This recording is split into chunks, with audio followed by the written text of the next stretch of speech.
queridos amigos, con motivo de celebrarse un nuevo aniversario del 2 de abril, donde conmemoramos la gesta de Malvinas, vamos a escuchar al brigadier mayor Guillermo Donadille y al comodoro Nicolás Pagano para que nos cuenten su testimonio en primera persona de lo que fue su participación en esta gesta. Los invitamos ahora a escucharlo. ¿Cuál fue tu actividad durante la guerra y cuál es tu principal recuerdo? Bueno, yo el 2 de abril del 82 hacía un tiempito, no mucho, 2 meses que me había bajado de los aviones y fui a cumplir una tarea que siempre le toca a los capitanes, digamos, en su último año, antes de ascenso de condición para ascender, que es en la escuela de guerra. O sea que era estudiante en esa época. Cuando después del 2 de abril, nos enteramos el mismo 2 de abril de lo que ocurrió, y pedí de inmediato a incorporarme a mi anterior unidad de combate, que eran los Miras 5 de Tandil. Así que me fui a Tandil, me volví a habilitar en el avión, hice todos los patrones que son necesarios para eso, y después de ahí me fui primero a Comodoro Rivadavia, donde estaba el escuadrón que me habían destinado, y después en San Julio. ¿Cuál es la otra? ¿Tu principal recuerdo? ¿De la guerra en sí o de todo? De todo fue la guerra. Y de todo, bueno, es una pregunta, digamos, es muy breve para la gran cantidad de cosas que se pueden contestar, ¿no es cierto? Yo la primera vez, y para la Fuerza Aérea Argentina también, la primera vez que entramos en combate real. Y así que todos los preparativos para entrar en un combate real eran exactamente los mismos que se hacían durante los operativos. Pero ahora, digamos, uno sabía que había alguien en oposición y que verdaderamente la cosa ya no iba a ser como un entrenamiento, sino que íbamos a ir a la realidad.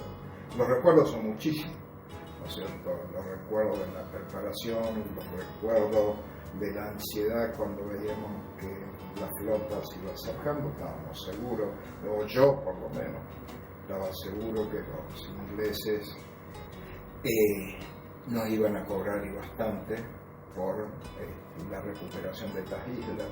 O sea, un país, no digo ignoto, pero allá alejado en el fin del mundo, no, si me permiten el término, no podía venir y mojarle la oreja al Imperio Británico y que la saque de lo más barato. O sea que recuerdo ya muchísimo, pero sí, estábamos seguros que íbamos a combatir.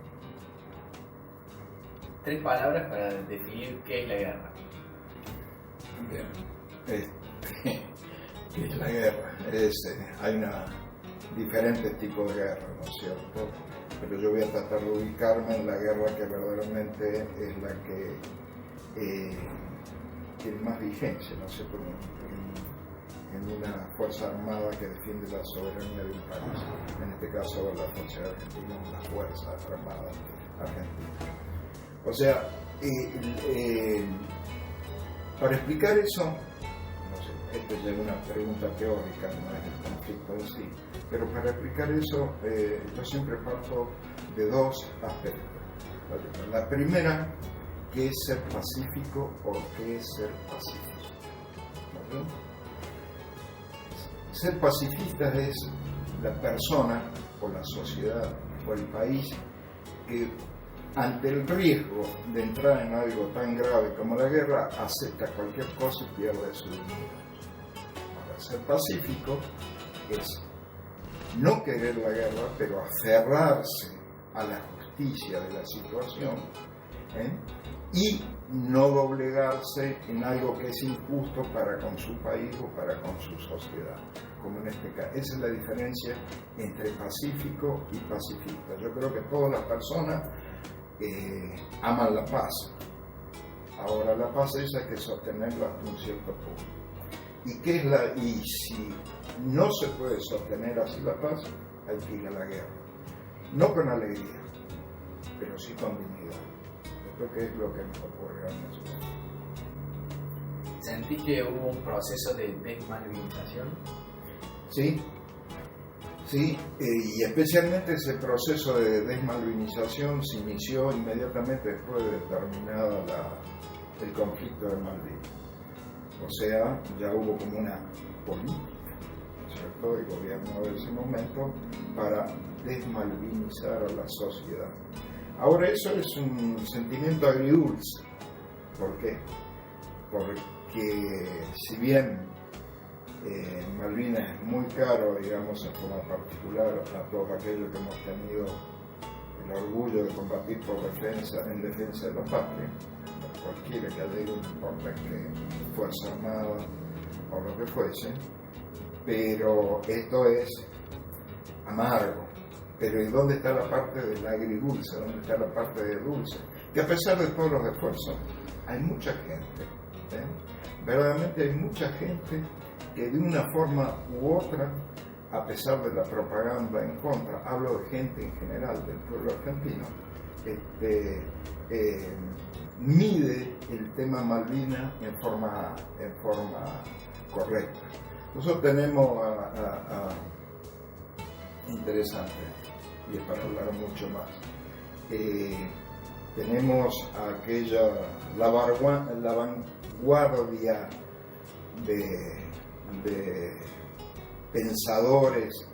Hay muchos en nuestro país, ¿no es cierto?, esa vanguardia casi clarividente que habla y no entiende el tema de Malvinas, etcétera, etcétera, pone una serie de razonamientos, todos según ellos enmarcados en una actitud civilizada, cómo se va a entrar en guerra y demás.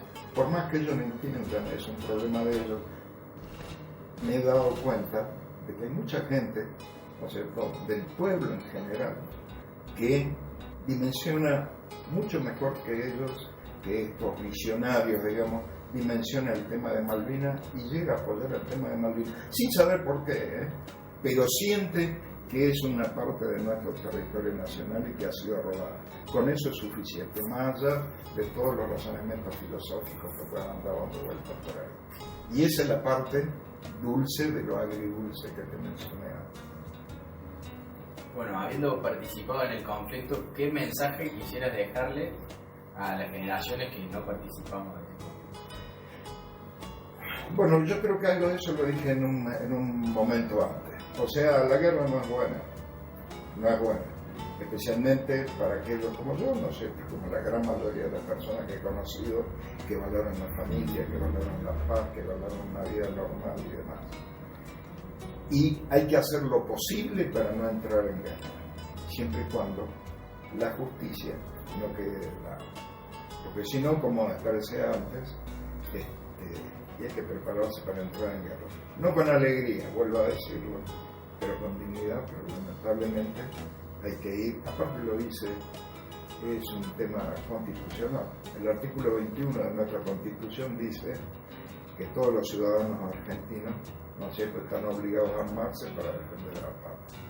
Y puntualmente, en este tema de Malvinas, ¿no es cierto?, hay un agregado, una disposición transitoria, así se llama, disposición transitoria primera, que la encontré leyendo la Constitución Nacional.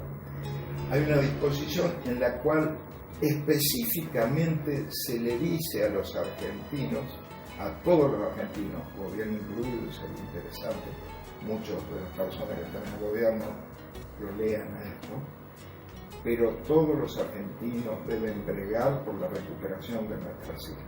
Y eso está agregado en esa disposición. ¿Y por qué es transitoria? Porque está circunscrita únicamente al tema Malvinas. El día que se solucione este tema de Malvinas, eso caduca esta disposición. Y ahí está, es algo constitucional.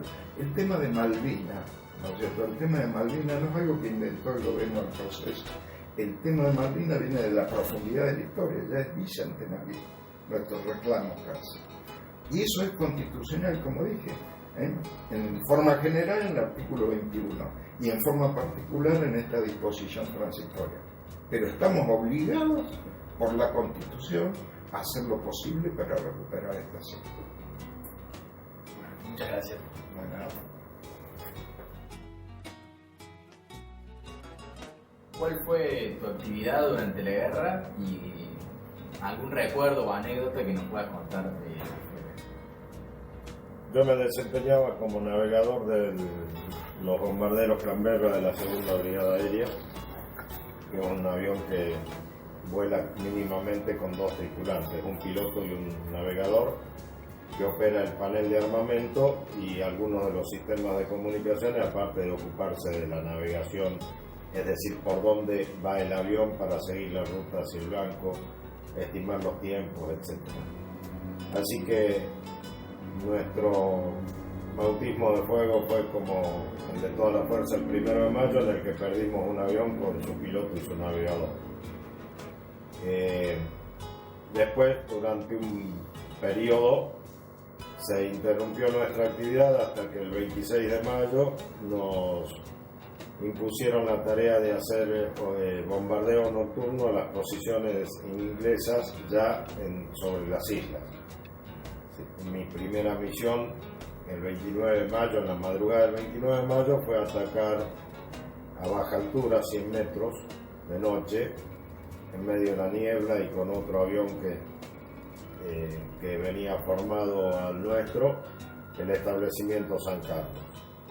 Después participé de la primera misión de bombardeo en altura sobre una concentración de tropas y de pertrechos ingleses en Montequén, y la última, junto con un avión C-130 Hércules, el ataque a un buque petrolero que venía de abastecer a la flota. ¿Y algún recuerdo, alguna anécdota? Bueno, los recuerdos son bastante variados, de la camaradería de todo el escuadrón, desplegados en una base del sur, la poca posibilidad de comunicarnos con la familia en una época en que no había celulares, en que en el barrio aeronáutico de Paraná, por ejemplo, había un solo teléfono instalado en la mitad del barrio en el tanque de agua, así que nos comunicábamos a veces cuando podíamos, y si no por cartas, que eran bastante más frecuentes. El recuerdo de las cartas que nos mandaban chicos de las escuelas de Paraná, el recuerdo de la risa de los camaradas que de un día para otro no estaban. Nuestro escuadrón perdió 3 hombres derribados en combate. Uno pudo eyectarse y llegar a las islas en el bote salvavidas del asiento eyectado. Son muchos los recuerdos y bastante vívidos hasta el día de hoy. Difícil contarlos en una charla corta.